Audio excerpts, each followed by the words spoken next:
Feel pretty like solid with like, okay, I'm gonna take a 10 milligram THC beverage, the lemon teeny, that like, you know, I freaking love that thing. Yeah. When you're creative for beer, you're creative for THC, creative on its own. Some of us need a little bit of help to become a little bit more creative, to understand that those guardrails don't need to be so close to our lane, and that there's some other lanes that we can actually enjoy and create.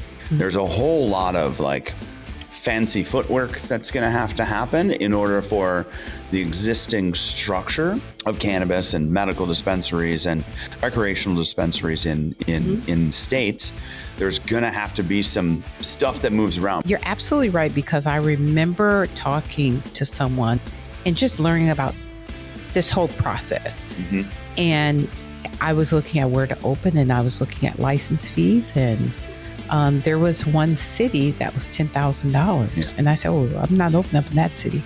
Right. You know, of course, I opened up, you know, in the city where I live, and it was Brooklyn Park. Yeah. Right. Yeah. It was reasonable. And, you know, dealing with the council and dealing with administration was just fine. Right. And I'm just like looking at it. I'm like, man, if you don't get this third party tested, I'm not touching this, man. Right. Like, I don't know. It could be good. You might be the best chef in the world, but I don't know.